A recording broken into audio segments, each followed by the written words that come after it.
So good morning, everybody. Welcome to Manager Monday. Today we're going to be talking about partnerships and program design. This is the Partnership and Program Design series. This is session 1 of 3, so we'll have 3 different series or sessions, and they are all going to be about partnership and program design. So we'll have different presenters that are going to be sharing their information, and today we have Shelly Sievers with Northeast ISD and Mary Jo Ochoa with Socorro ISD.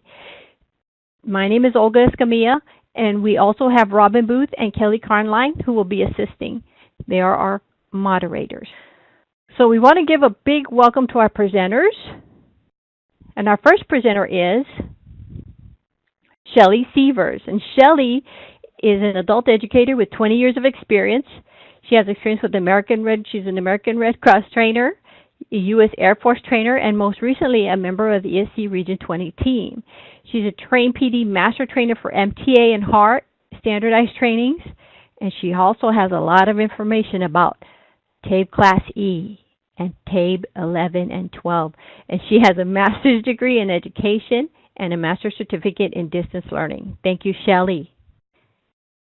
Our other presenter is Mary Jo Ochoa, and she has over 20 years of experience in adult education and workforce development.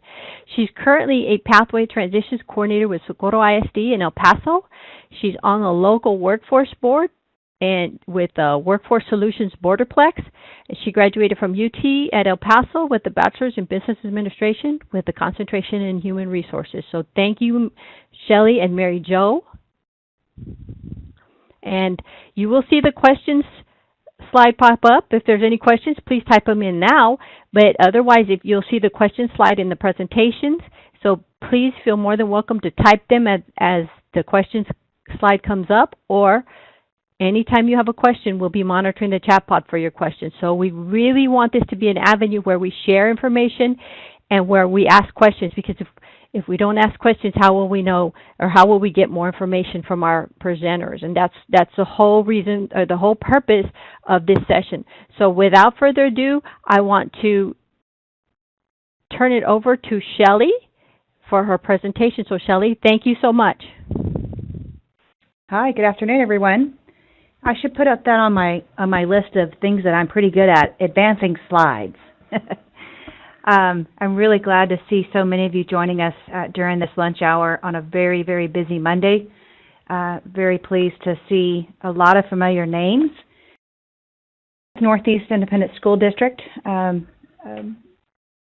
of the ESC 20 Alamo Consortium, and it is absolutely my pleasure to be here today. I'm very humbled to be asked by TCAL, by Olga, to talk about our Workplace Literacy Program partnerships. I am the program manager. Today I'll be talking about Toyotetsu Texas Incorporated, and that is a mouthful, so you'll hear me lovingly and fondly refer to them as Triple TX. So how did we make the connection? Well, it was a team effort for sure. It was between our grant management team there at the Alamo Consortium, also through the Workforce Solutions Alamo. We all teamed together to make the connection with Triple TX. Here in San Antonio, I consider ourselves to be a medium-sized program. We're certainly not a giant program like they have up in Dallas, or certainly over in Harris County. We serve a bit more than 1,100 students annually, and again, we are one of 8 programs in the Alamo Consortium. Triple TX is a manufacturing firm. They're down on the campus with Toyota Manufacturing. Triple TX is one of 24 stamping suppliers. If you're not familiar with stamping, not the postage kind that you put on a letter, but they take huge sheets of metal and you put them into these big machines and stamp the different parts for the Toyota Tacoma and Tundra pickup trucks. They came to us and said, hey, we would like to start an ESL program. Can you help us? And of course, what did we say? Absolutely. I've mentioned quite a few of the stakeholders already. Of course, Alamo Consortium, Workforce Solutions, but also the community, as well as the Triple TX leadership and its employees. Let's first talk about the employees and the leadership. There's a great benefit from better on-the-job communication. Safety is certainly an issue if the language is a barrier. You can just imagine if someone were to be hurt on the job, that it's very important that everyone communicate effectively and very quickly. Leadership can benefit from employees' improved English skills when they're promoted to positions with more responsibilities. The employees who take ESL classes gain company loyalty because they know the company cares about them enough to offer education.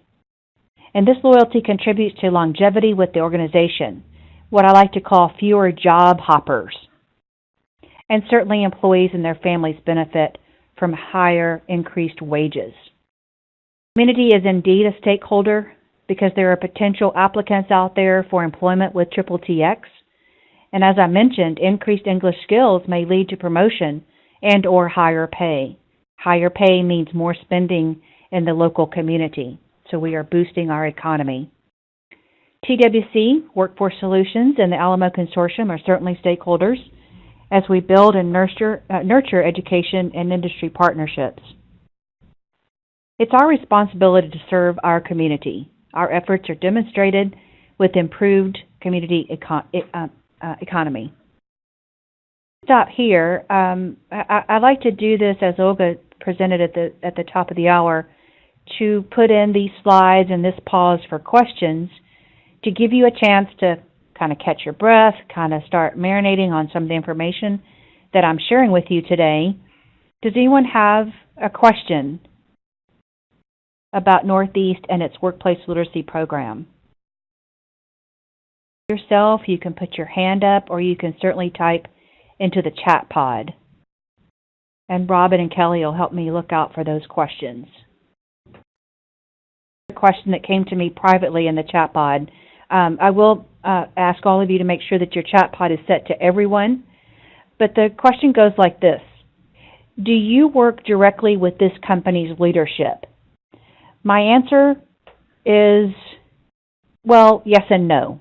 I consider the HR managers as part of their leadership, so I communicate directly and frequently with the HR representatives there at Triple TX. Those ladies relay questions and they make suggestions to their plant managers, I think they're called general managers, and to their directors and leadership. Good question. Shelley, we did have another question come in. Okay. How did TTTX or Triple TX or what have you know how to get in contact with Northeast ISD? So how did they know how to contact your district? Very good question. They reached out to our service center, ESC 20, the Alamo Consortium, so our grant management team. Triple TX reached out to them, and the grant management team had to make some decisions about who to send that program to, who in the consortium could take on that added responsibility. And so that's how they put us into contact with Triple TX. I have another question. Was the initial contact a cold call, or had you contacted them before? In this case, with this particular partner, and I can't say the same for our other partners, but with Triple TX, the initial contact was between Triple TX and Region 20. And so they being Triple TX, had worked with Workforce Solutions, Alamo. Actually, they do recruiting and advertising for Triple TX at the Workforce site. They're on Florida Street on the south side of San Antonio. And so I don't know the exact history, but I'm thinking that Workforce Solutions said, hey, you should get into contact with Region 20 if you're wanting the ESL classes. So that's how it came to us, was a contact between Region 20 and Triple TX. Mm-hmm.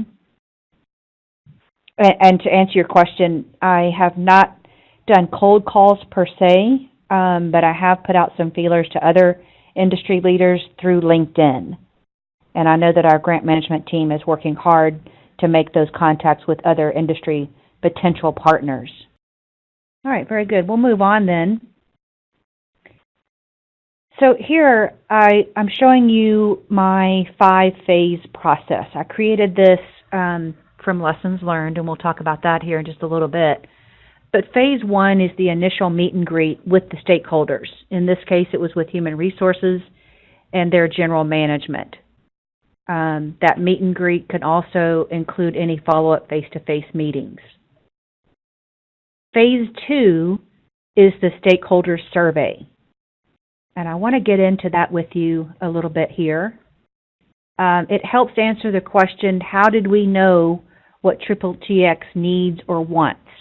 It also helped guide them as far as, maybe they weren't quite sure what they needed or wanted. And so this survey, let's take a look together. I created a multiple choice short answer question type survey asking for their contact information, what types of class or classes did they want, just ESL or perhaps high school equivalency as well. And I also asked what specific workplace skills they wanted from their employees. What could we help their employees with? And I gave some suggestions like math in the workplace, measurement, writing in the workplace, and more. I also asked the question, how will they recruit employees? Will they hire applicants without a high school diploma? That's a big one right there. What incentives or stipulations will they communicate to their employees? And I gave some suggestions. Will they give a pay increase once they meet a certain milestone, like a high school equivalency? Are they going to pay their employees to attend class? Are they stipulating or given a deadline or limited time to earn their high school equivalency? And will the company pay for the official tests? Another question I asked as far as logistics, what rooms do they have available? What type of equipment? Technology, can we get into Wi-Fi? And do they have secure storage for our laptops if we're going to provide those, and certainly for our textbooks? And then, of course, a big question is about the schedule. What days and times are the employees available for attending class? This is a different type of question. It's one of 3 statements that I wanted to make sure that I put in writing for the potential partner to read and understand. And let me go through that for you now. It goes like this. Please understand Northeast Independent School District Adult Education is grant funded by Texas Workforce Commission. In order to provide no-cost adult education classes to your company, employees, students, must earn the minimum number of education hours provided to you in a separate document. Additionally, employees, students must take a progress test at the time of those educational hours are completed. Our program can lose funding when students stop coming to class without minimum hours and progress test. Check the box to acknowledge your understanding. And so you can just imagine what that looks like on a Google document, a live survey as they call it. So I'm asking them to mark the box that they do understand that. Let's go on to the next statement. The second of 3 goes like this. Please keep in mind adult education registration paperwork and testing is required for all employees, students. ESL testing can be administered at your site. This testing takes 6 hours. This process can be split into multiple days. Once registration testing period is complete, employees may not join the class until next testing period. Please check the box to acknowledge your understanding. So you can understand what I'm doing here. I'm setting up the expectations for the employer. And let me explain this. I've said this a couple of times, and this will make sense to you once I say it. They are not in the education business. Triple TX is in the stamping and Toyota supplying business. Likewise, we, NEISD Adult Education and Literacy, we're not in the stamping business. We are about education. So it's important for the 2 partners to begin to speak each other's language and for us to set up those expectations right at the front so that they know what how our business is operated and how we can best serve them so there are no surprises down the road. Let me go on to that third and final statement. Please understand, NAISD requires a projected number of employee students who will participate in an adult education class at your work site. We need 5 business days from notification of total ESL number in order to prepare ESL registration and testing teams to visit your site. Newly hired employees who need HSE must have time before starting work to visit our Ferrari location or the Workforce Solutions location to take entrance tests. Please check the box to acknowledge your understanding. So again, we're setting up that expectation because I learned from my history with another partner that oftentimes they expect, we have the agreement now, we're starting an ESL class or we're starting HSE class, we expect a teacher to be here tomorrow. Well, they just understand that there's other processes and procedures that we must go through. About that stakeholder survey. If you have questions, now's a good time. Or how about if you type into the chat pod suggestions you have for improving a stakeholder survey? What would you ask? I'll give you a few minutes to type into the chat pod. Make sure that you're clicking the option for everyone. What are your thoughts on the stakeholder survey?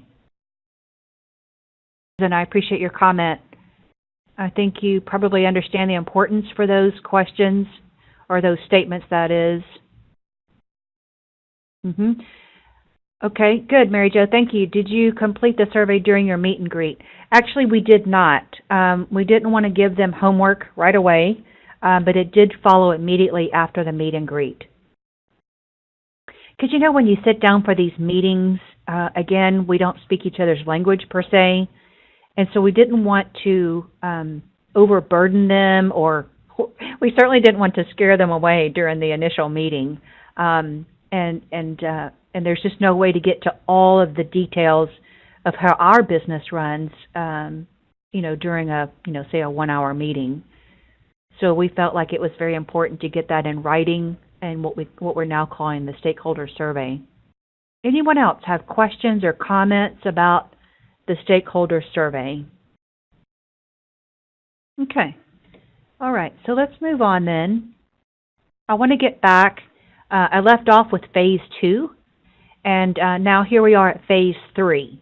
And this is a very important phase. Not that they all aren't important, because they certainly are.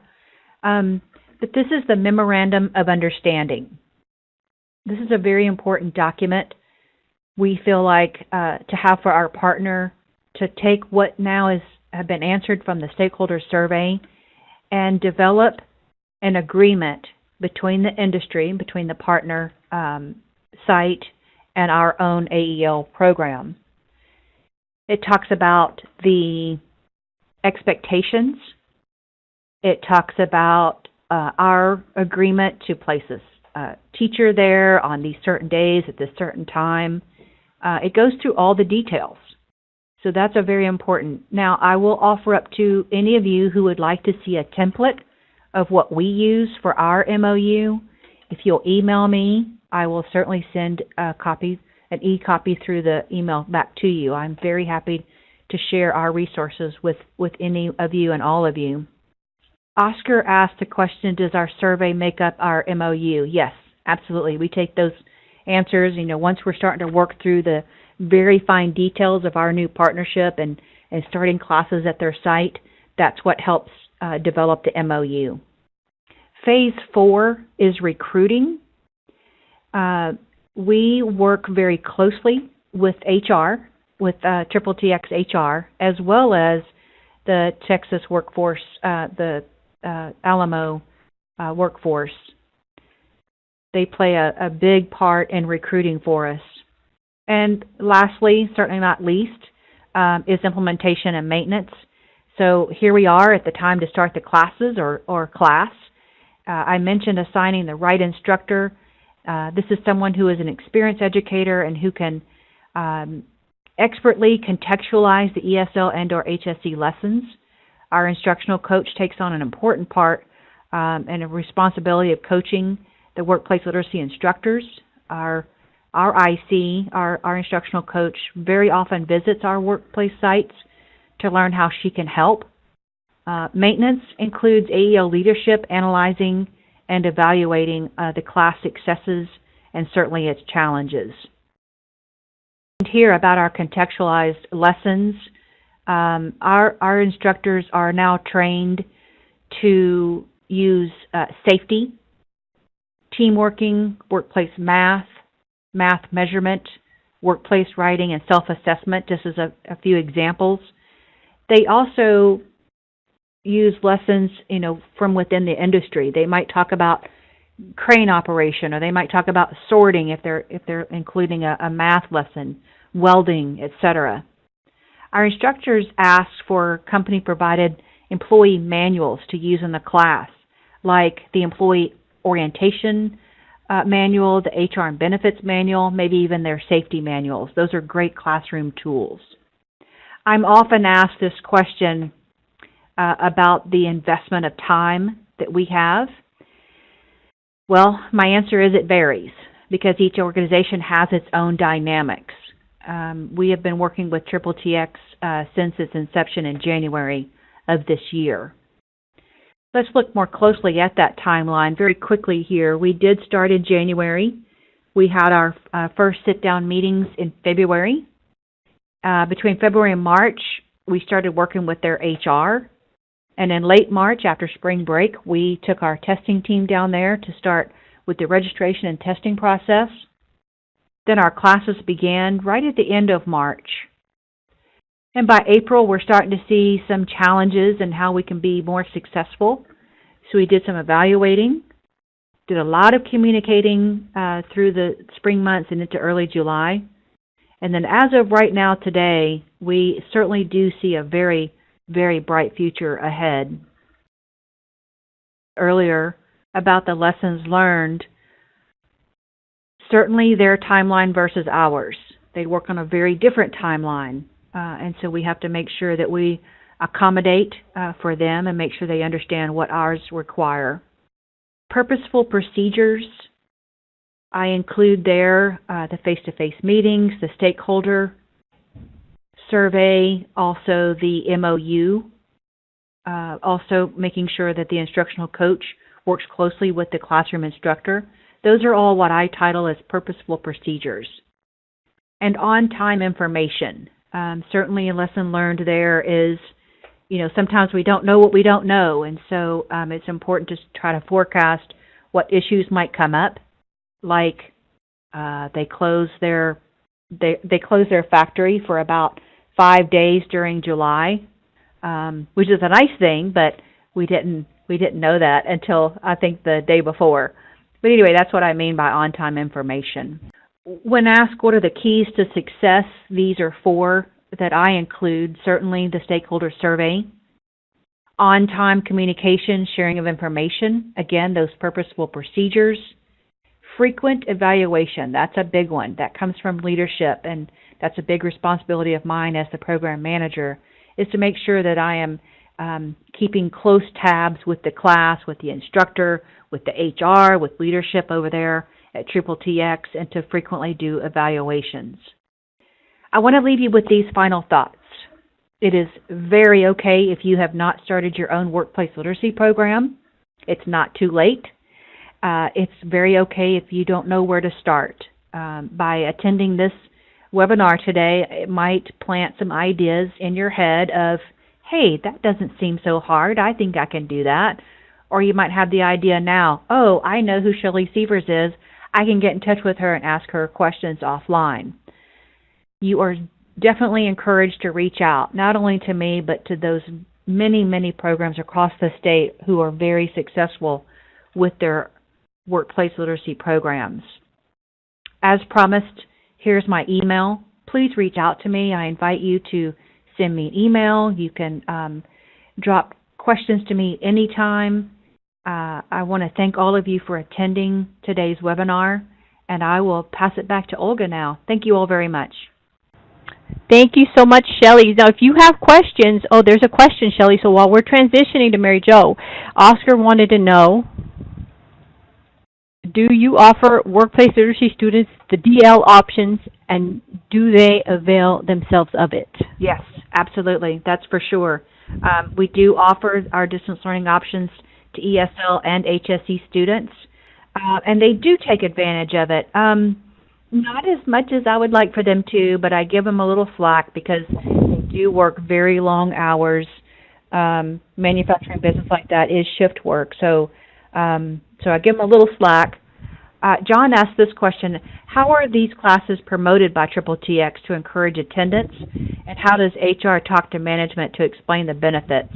Well, I know that Triple TX very often posts advertisements, if you will, throughout the company. I think it's through email. They also have flyers, but they also go out onto the floor, as they call it, the factory floor, and they talk one-on-one with their employees. They have handheld devices where they take surveys. So that's how they're getting the word out to encourage more employees to join the classes. As far as HR talking to their management, I don't know how exactly that goes. I can only assume that it goes well because we do have the backing and the buy-in from their leadership. Again, Shelley, thank you so much. And we'll go ahead and we'll get started with Mary Jo. I was talking to a muted phone. I apologize. Okay. I already finished the presentation. I'm just kidding. I hope you all have enjoyed Shelley's presentation as much as I did. I know I certainly was able to learn a few things, especially the survey for the employer. My presentation, however, is a little different. It's still about partnerships, but it's not necessarily with employers. First, we had to kind of set the foundation with our local workforce solutions board. I am going to be referring to them as Borderplex. So, as you know, our challenge when we transitioned over to WIOA was to establish good working partnerships with the Workforce Solutions Boards, not just to serve our students more efficiently, but also to decrease the duplicated services and increase our performance, and serve all of the special populations that are out there. We as mentioned earlier, when Olga was giving the background on each one of us, I have some experience in workforce development. That was actually my previous life before I found adult education. And I think of it as a benefit because I am able to speak their language, which, as you all know, just like in K-12, there's a different language that we have to learn, and it's a vocabulary issue. And we may be speaking about the same things, but it is still an understanding issue. So we had a challenge because we didn't really have a working relationship with our Workforce Solutions Board. We had to do kind of like cold calling the way it was mentioned earlier, and try to find somebody to establish a good relationship with, and then just try to work with them. We wanted to, of course, increase the number of students that successfully completed our programs, but that they actually transitioned over to college or post-secondary and employment. So we thought, well, what better to approach them, since they're experts in employment and experts with employer needs, so that they can help us get that information so that we can better serve our participants. So just to give you some basic information about my program, I do work in a local independent school district here in El Paso, Texas, and we're a fairly medium-sized program as well. We serve about 1,100 students annually. I have 34 classes here at 7 different sites. We use our local K-12 schools, whether they're elementary schools or high schools, to have our classes, although we have a center here that we're housed out of an alternate high school. We are spread around our area, our geographical area. We are a member of the Far West Adult Education Consortium, We are a grant recipient of 6 counties, and that's how many we have right here in our local workforce area. And we have 4 service providers, one of which we are. They are all ISDs. One of them is about 4 or 5 hours away, and the other 3 are here in El Paso. We've taken a unique approach for our IET programs. We have decided to partner with our local CTE departments that are already established through our local independent school districts, and we are currently offering 6 certifications through them. The CTE department director, he actually works very well with us, and we're very appreciative of this because he has approached his CTE teachers that do the vocational training for K-12 students during the day and has obtained several volunteers for us, and they actually teach our adult classes at night. So they have a very full day, but they are able to use their custom facilities that they already use during the day, and we're able to cost share that way. So like I mentioned earlier, our Workforce Solutions is Borderplex, and that's our regional board. That's how I'm going to be referring to them as the presentation goes on. So how did we start this? As I mentioned earlier, it was a bit of cold calling, and we were trying to get a hold of individuals over there that we thought were key staff members, and we wanted to meet with them. And that's how it started. It did start that way. We started meeting with one person, and then another one would come in, and so forth. But we've now progressed to call them monthly work sessions. They're not just meetings. They're not just a, hi, how are you doing type of meeting. We actually work at these sessions. We come with the intent of addressing opportunities to collaborate with each other. And we also do a lot of discussion on what services and classes we already have. Services on their end so that we can try to eliminate duplication of services, and classes on our end so that they can know exactly what we do, how we do it, so that they can start getting a better idea of the services that we're providing. We're not just an ESL and GED program anymore. Now we have all of these other wide array of services that we offer, and we want to make those available not just to them, but also to their customers, which are employers and other schools, other educational institutions, and of course their clients. During these monthly work sessions, we also talk about each other's needs. We had a need of now finding employment for our students. And so now we say, hey, you guys are experts in this employment business, and so let's see how we can help each other out. And they do the same as well. They have needs for actual cost-sharing opportunities, such as grant opportunities and so forth. And so they tell us, hey, well, we need a student provider that can do this, and if we're able to do it, then we step up and we provide the service. Another really neat thing that happened with us is that as we started talking to each other and we started getting to know each other, we started getting invited to stuff, which was really neat and really, really fun because we didn't really know what was happening around here in the economic development part of the city. And so we started getting invited to these really neat sessions that Borderplex hosts. They do quarterly roundtable sessions with industry clusters. And the first one we got invited to was the hotel and hospitality industry cluster. And I'll speak a little bit further in my presentation because that actually gave us an opportunity to do something new that we hadn't really done before. At these roundtable sessions, there are employers invited, post-secondary institutions, of course us, and board and contractor staff. We took this as an opportunity to network with individuals that we didn't really have contact with before. We are not experts in approaching employers on saying, hey, how can I do this? And we hadn't been until we started transitioning over to TWC. And so this put us all in one room.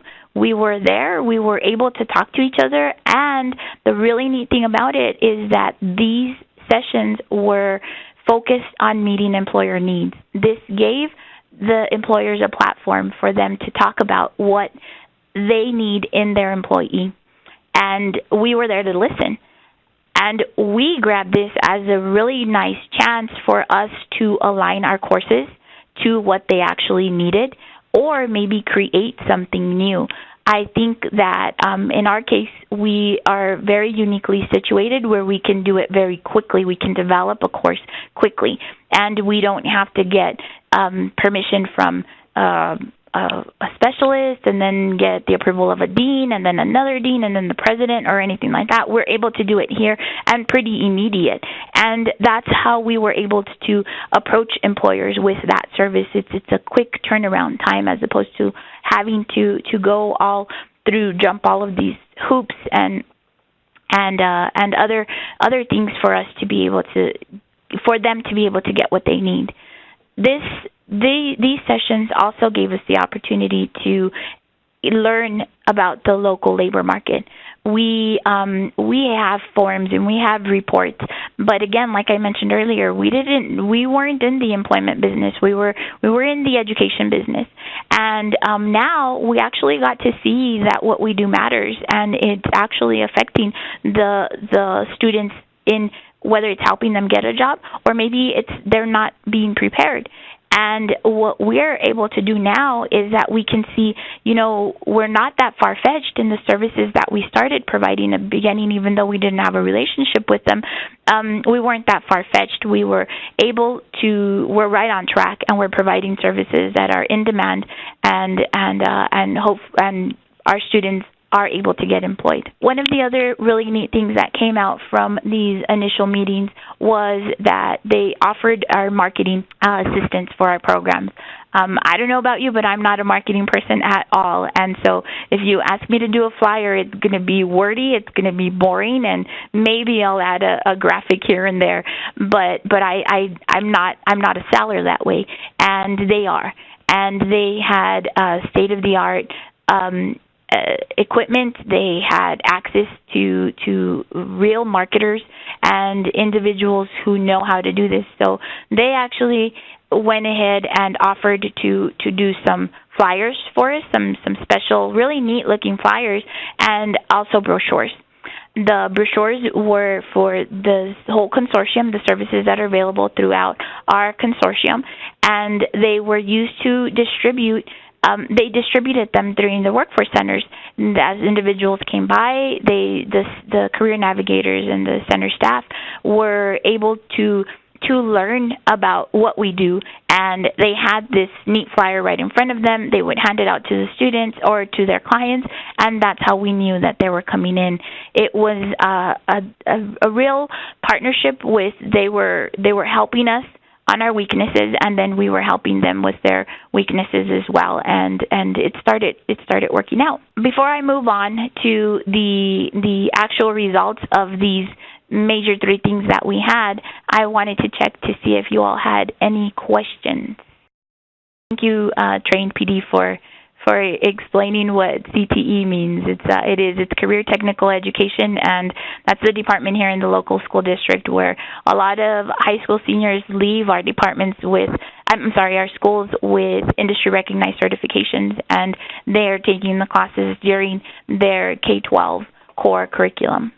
Thank you. It is a win-win situation. I think we're helping the students with quality instruction. I mean, these individuals have been doing it for a very long time, and even the nicer thing about it is that they're industry experts. Right now, our HVAC and our electrical program, they were individuals who were actually working in the HVAC and electrical programs before they came over here to the school district.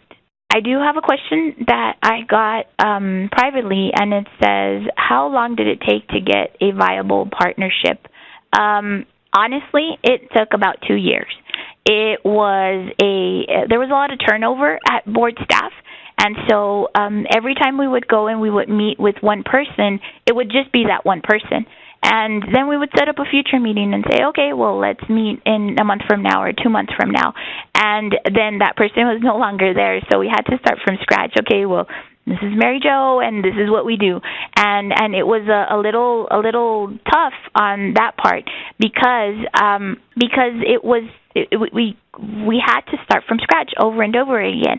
Then finally, we got to the point where we started moving a little forward because there was one person who had stayed there long enough for us to be able to actually update instead of just start from scratch all over again in the next meeting. And then she started inviting other people. She started saying, hey, you know what, maybe this other person needs to come into the meeting so that they can provide better information. Okay, great. And then they had the brilliant idea of actually including contractor staff.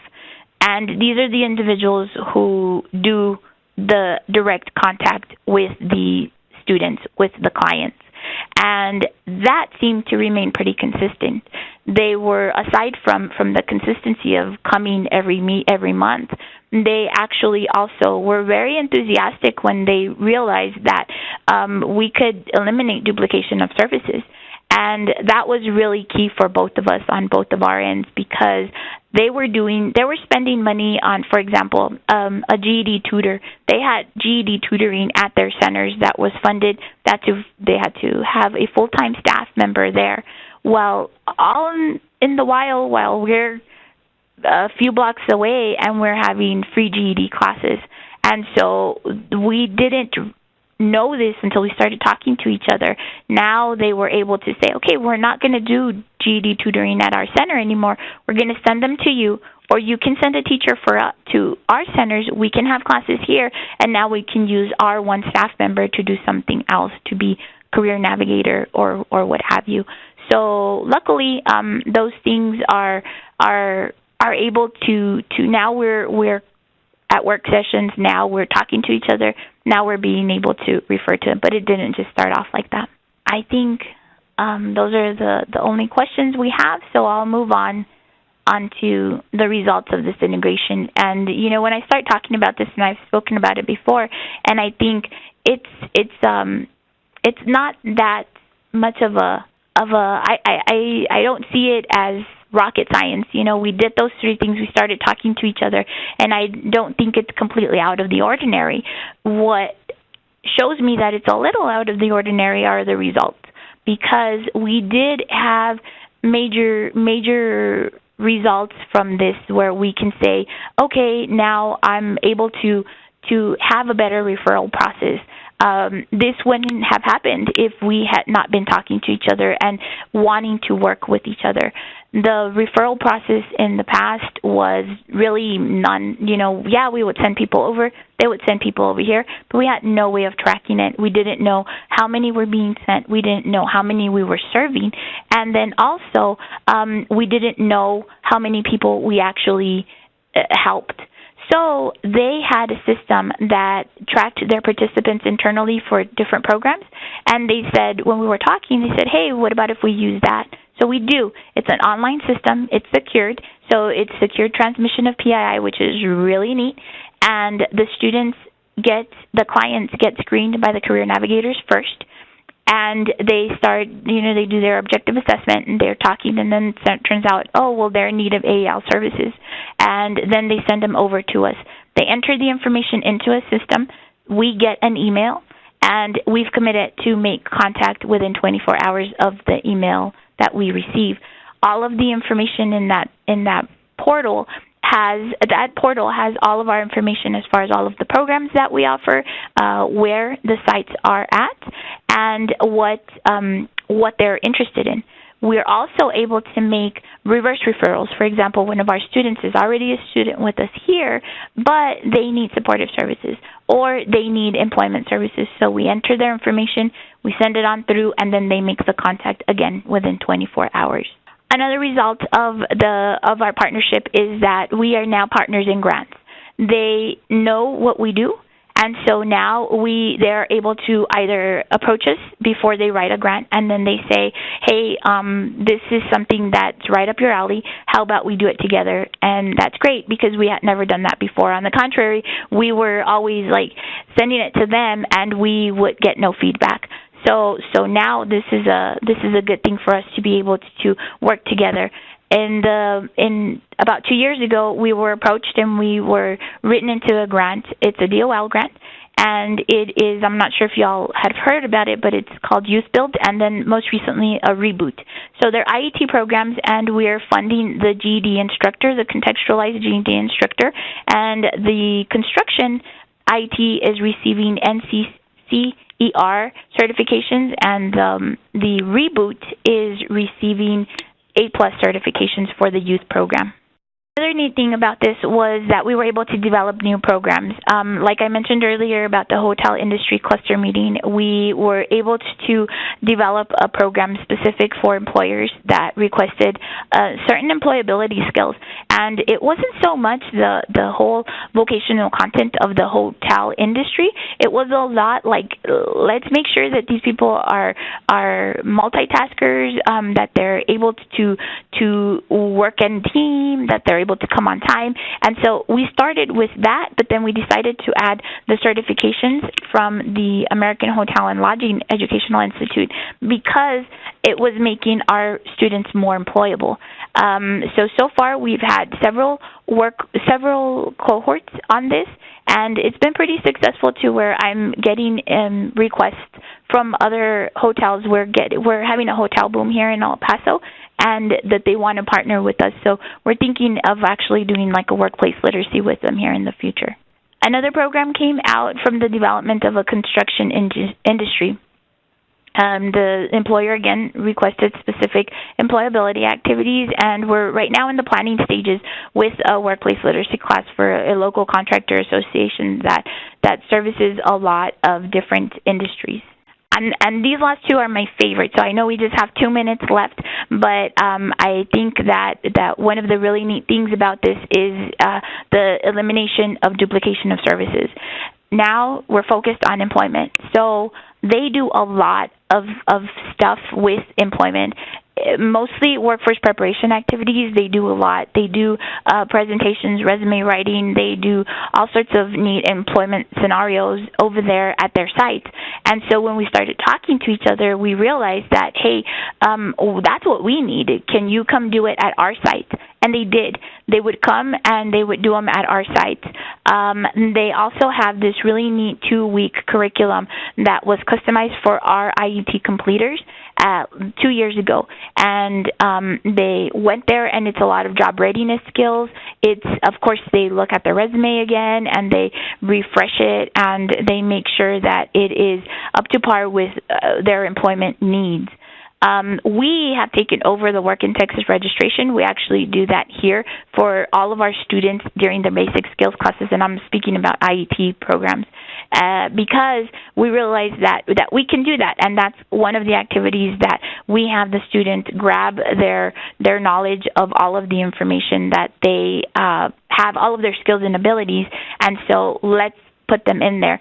Then when they go and get referred to the employment services staff members over there at Workforce Solutions, then they can just update it just in case if they need to. The last one is again, it's focused on employment, and we've actually started being participants in their mini job fairs. And the Borderplex started something last year that they're doing quarterly industry-focused job fairs. These are a little bit more easier to handle, and they're more manageable since they're smaller groups, and it's a targeted employer base. So we're doing that. We're sending our students there. And they're also coming over Borderplex to do eligibility sessions for our IET students. Last year, we did it towards the end of their program, which that's something we're going to change this year, because they did it at the end to see if they needed support services for their employment, and which is fine and dandy, and we did a good job in that.